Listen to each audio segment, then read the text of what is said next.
6th ஸ்டாண்டர்டில் first unit கிட்டத்தட்ட முடிய போகுது. திருக்குறள் சாப்டர் பொறுத்த வரைக்கும் ஃபில்லப்ஸாக அந்த கேள்வியை கேட்பாங்க. ஸோ அதனால் எல்லா திருக்குறளுமே நமக்கு தெரியணும். இப்போ 6th திருக்குறள் படிக்க ஆரம்பிச்சிங்கன்னா நமக்கு ஏற்கனவே நம்ம படித்த குறள் தான் இருக்கும். ஒரு 2 குறளோ இல்லை 3 குறளோ நமக்கு தெரியாததாக இருக்கும்.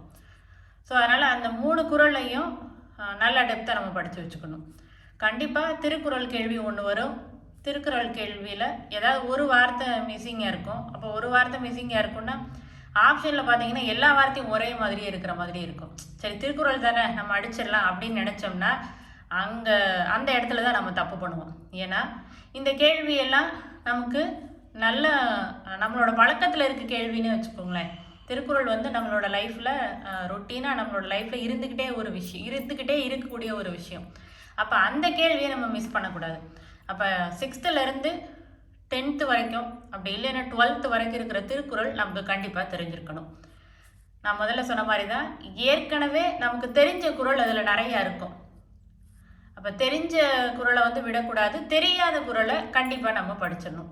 இப்போ திருக்குறள் பற்றின விஷயம் தான் நம்ம பார்க்க போகிறோம். 6th 12th வரைக்கும் இருக்கிற திருக்குறள் பற்றின விஷயம். ஏன்னா ஸ்டார்டிங்கில் 6th என்ன கொடுப்பாங்க, 1330 குறள் இருக்குது, 133 அதிகாரம் இருக்குது, ஒவ்வொரு அதிகாரத்துக்கும் 10 குறள். இது நம்ம எல்லாத்துக்குமே தெரிஞ்ச ஒரு விஷயந்தான். 14 கீழ்கணக்கு நூல்களில் ஒன்று. என்ன காலம்? சங்கம் மருவிய காலம். இதுதான் முக்கியமாக நம்ம ஞாபகத்தில் வச்சுக்க வேண்டியது. சங்கம் மருவிய காலம். அறம் பொருள் இன்பம்னு 3 பிரிவு, அதுவும் நமக்கு தெரியும். அப்போ இந்த 133 அதிகாரத்தை அறம் பொருள் இன்பத்தில் எப்படி பிரித்து போட்டிருக்காங்க? அறத்தில் எத்தனை போட்டிருக்காங்க? 38, பொருளில் 70, இன்பத்தில் 25. இதுதான் இந்த 133 அறம் பொருள் இன்பத்தில் எப்படி பிரித்து போட்டிருக்காங்க. பொருள் தான் ரொம்ப பெருசு, அப்படி ஞாபகத்தில் வச்சுக்கோங்க. பொருள் இருந்தால் தான் அதுக்கு வேல்யூ ஜாஸ்தி.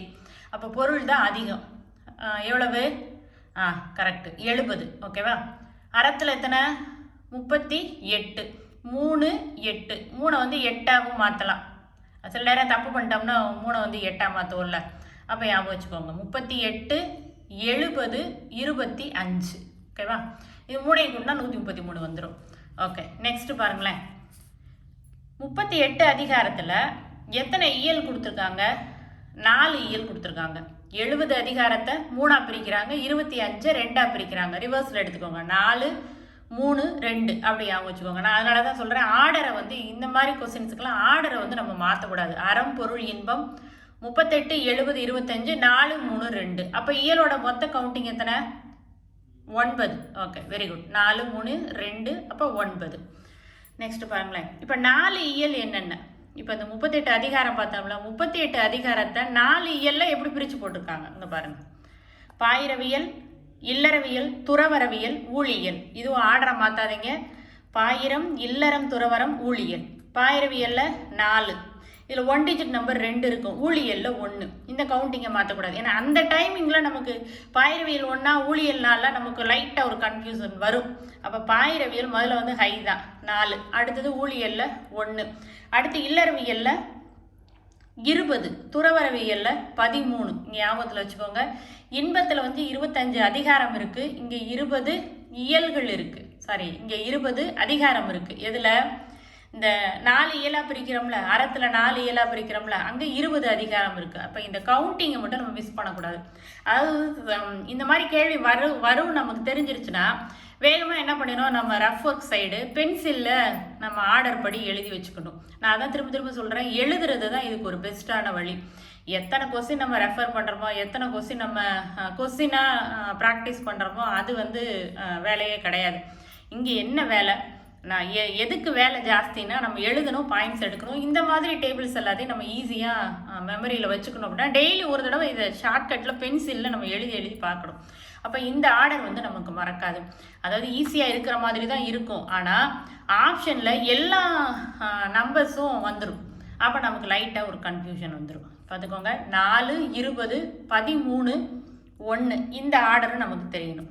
அடுத்து 3 இயலாக பிரித்தாங்களா? அரசியல், அமைச்சியல், ஒளிபியல். அரசியல் எத்தனை? 25. அமைச்சியல் 32. ஒளிபியலில் 13, இது மூணையும் கூட்டினா 70 வந்துடும். ஓகேவா? அடுத்தது இன்பத்தில் 25 களவியல் கற்பியல். களவியல் 7, கற்பியல் 18. கற்பியல் தான் கூட இருக்கும். சரியா? அப்போ 4, 3, 2, 4 இயல் என்னென்ன, 3 இயல் என்னென்ன, 2 இயல் என்னென்ன, இது ஒவ்வொன்றிலையும் எத்தனை அதிகாரம் போட்டிருக்காங்க. இது எல்லாத்தையும் கூட்டினா இது நமக்கு கிடைச்சிரும். இப்போ இந்த பிரிவு தான் நமக்கு தெரியும். இது அடுத்த கிளாஸில் கொடுத்துருக்காங்க. இது ஃபுல்லாக அடுத்தடுத்து வர 11th 12th இது ஃபுல்லாக கொடுத்துருக்காங்க. அப்போ கேள்வி எப்படி வரலாம்? அரசியல், அமைச்சியல், ஒளிவியல், துறவரவியல்னு கொடுக்கலாம்.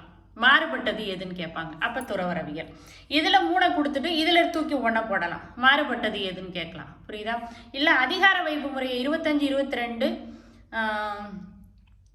இங்கே வந்து ரெண்டுமே 13 இருக்குது. ஸோ அதனால் 25, 32, 13, 18 கொடுக்கலாம். அப்போ எது வந்து மாறுபட்டதுன்னு கேட்கலாம். அப்போ 18 தான் மாறுபட்டது. ஏன்னா இங்கேயும் 13 இருக்குல்ல. இன்னொரு ட்ரிக்கு பாருங்களேன். இங்கே 3வது 13, இங்கேயும் 3வது 13. அப்படியே ஆபத்தில் வச்சுக்கலாம். 25, 22. இதை எப்படி நம்ம ஈஸியாக மெமரியில் வச்சுக்கணும் அப்படின்னா ஒரே வழி பாயிண்ட்ஸ் எடுக்கிறது தான், எழுதுறது தான். டெய்லி வந்து இந்த கவுண்டிங்கை நம்ம ஒரு தடவை ரீகால் பண்ணிகிட்டே இருந்தோம்னா இது நமக்கு மறக்காது. ஏன்னா எவ்வளோ விஷயங்களை நம்ம ஷார்ட்கட்டில் படிச்சுட்டே இருக்கிறது. ஷார்ட்கட்டே சில நேரம் நம்மளை கவுத்தி விட்ரும். ஸோ அதனால் பாயிண்ட்ஸ் எடுத்து ரிட்டனில் நம்ம வச்சுக்கிட்டே இருக்கணும். ஃபிங்கர் டிப்பில் நமக்கு ரிட்டனில் எல்லா ஆன்சரும் தெரியணும். அதுதான் நமக்கு வந்து பெஸ்ட்டு வழி. பாருங்கள், என்னுடைய ஆண்டு வந்து 31, கிமு 31. திருவள்ளுவர் ஆண்டு கேள்வி அடிக்கடி, அதாவது இதுக்கு முன்னாடி ஃபஸ்ட்டு டெட் எக்ஸாம் நாங்கள் எழுத போனப்போ இந்த கொஸ்டின் இருந்துச்சு. இந்த கொஸ்டினை பார்த்தோன்னு ஒரு சந்தோஷம். ஏன்னா இது வந்து ஒரு டைரக்ட் கேள்வி. இப்போ நம்ம கரண்ட்டில் எந்த வருஷத்தில் இருக்குமோ அந்த வருஷத்தோட 31 கூட்டணும்னா நமக்கு திருவள்ளுவர் ஆண்டு கிடச்சிரும். ஓகேவா? முதலில் அச்சிடப்பட்டது திருக்குறள் வந்து எப்போ வந்து அச்சிடப்பட்டாங்க, எப்போ வந்து அச்சில் வெளியேறிச்சு அப்படின்னா 1812. இந்த ஆண்டை ஞாபகத்தில் வச்சுக்கோங்க. 1812. ஓகேவா? வள்ளுவன் தன்னை உலகினுக்கே தந்து வான்புகழ் கொண்ட தமிழ்நாடுன்னு சொன்னவர் பாரதி.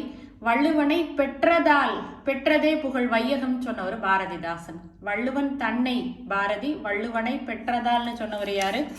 பாரதிதாசன். 133 அடி உயரம் சிலை கன்னியாகுமரியில் இருக்கு. 25 ஆண்டுகால நிறைவு எப்போ கொண்டாடினாங்க? டிசம்பர் 30, 31, ஜனவரி 1 ஞாபகத்தில் வச்சுக்கோங்க. 2025 டிசம்பர் 30, 31, ஜனவரி 1, 2025. 2024ஓட எண்டிங்கு, 2025ஓட ஸ்டார்டிங்கு. இந்த இயர் இந்த நாட்களை வந்து கொஞ்சம் நல்லா கவனமாக பார்த்துக்கோங்க. அந்த திருவள்ளுவருடைய சிலைக்கு பேர் என்ன வச்சுருக்காங்க? பேரறிவு சிலை. ஓகேவா? வேலூரில் திருவள்ளுவருடைய பெயரில் ஒரு பல்கலைக்கழகம் இருக்குது. இதுதான் முக்கியமானது. இந்த 133 அடியில் கீழே இருக்கிற பீடம் இருக்குது பார்த்தீங்களா? அது வந்து எத்தனை அடினா 38 அடி. 70, 25. அந்த சிலையோட உயரம் வந்து 95 அடி. இது புத்தகத்தில் இல்லை, சும்மா நம்ம தெரிஞ்சுக்கணுங்கிறதுக்காக சொல்கிறேன். பீடத்தோட ஹைட்டு வந்து 38. அந்த கீழே இருக்கிற பீடம். திருவள்ளுவருடைய சிலை வந்து 70 + 25 95 அடி. ஓகேவா? திருக்குறள் பற்றின விஷயம்தான். நம்ம சின்ன கிளாஸ்லேருந்து சின்ன வயசுலேருந்து எல்லாமே நம்ம தெரிஞ்ச விஷயந்தான். அப்போ திருக்குறள் கேள்வி ஒன்று இருக்குது அப்படின்னா இதை விட்டு தாண்டாது. நிறைய மொழிகளில் மொழிபெயர்த்திருக்கிறாங்க. நமக்கு தெரிஞ்ச ஒரு விஷயந்தான். ஓகேவா? ஓகே, நன்றி.